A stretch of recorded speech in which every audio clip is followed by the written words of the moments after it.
Hello hi అండి, welcome back to అనిలమ్మ blogs. ఎలా ఉన్నారండి అందరూ? నేనైతే బాగున్నాను, మీరు కూడా బాగుండాలనుకుంటున్నాను. ఇవాళ వీడియో ఏంటంటే మేము లాస్ట్ తొలికొత్త కాయలను వీడియో అయితే పెట్టాను. కాకపోతే ఇవాళ లాస్ట్ కోత అనమాట మా చెట్లలో టమాటా. సో అవి మేమే పెరిగేసి తీసుకెళ్తున్నాము. అంటికి వెళ్ళిపోయాయి ఆల్రెడీ ట్రాక్టర్లో. సో ఇప్పుడు మేమైతే వెళ్ళిపోతున్నాము, నేను మా హస్బెండ్. దీంతో పాటు ఇంకో వర్క్ ఏంటంటే మేము చిన్నగా ఒక ఇల్లు అనేది కన్స్ట్రక్ట్ చేయాలనుకుంటున్నాం. అంటే చేస్తున్నాం అనమాట. పొలం దగ్గర పౌల్ట్రీ ఫామ్ పక్కనే అనమాట అనుకుని కడుతున్నాము. సో దానికి కావాల్సిన కొంచెం రా మెటీరియల్స్ ఉండేవి, అవి తీసుకొని వెళ్తున్నాము. సో అవి ఏమేమి తీసుకుంటాము ఏంటి అనేది అయితే నేను మీకు చూపిస్తాను, చూడండి. సో మీకు రా మెటీరియల్స్ అని చెప్పేసాను కదండి. సో మాకైతే బండలు మెయిన్ దాల్మందరం కావాలి. సో వాటి కోసమే వచ్చాము గురంకొండకి.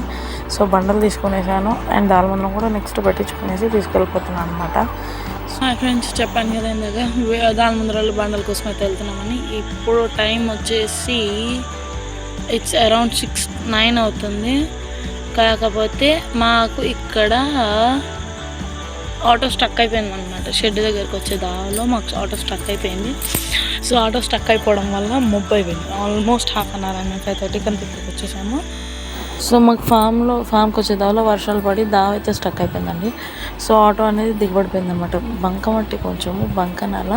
సో అక్కడ ఆటో దిగబడిపోవడం వల్ల అయితే ఆటో పుష్ చేయడానికి ట్రై చేస్తున్నాం. మా హస్బెండ్ ఇంకో అన్న హెల్ప్ తీసుకొని పుష్ చేయడానికి ట్రై చేస్తున్నారు. ఇదిగోండి అంత లోపలికి దిగిపోయింది అనమాట ఆటో. సో బండ్లు హెవీ లోడ్ ఉండడం వల్ల, అంటే బండలు వెయిట్ కదా, అవి దాల్మందరం ఉండడం వల్ల బండ అనేది స్టక్ అయిపోయింది.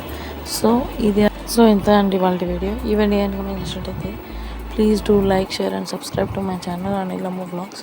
Thank you for watching.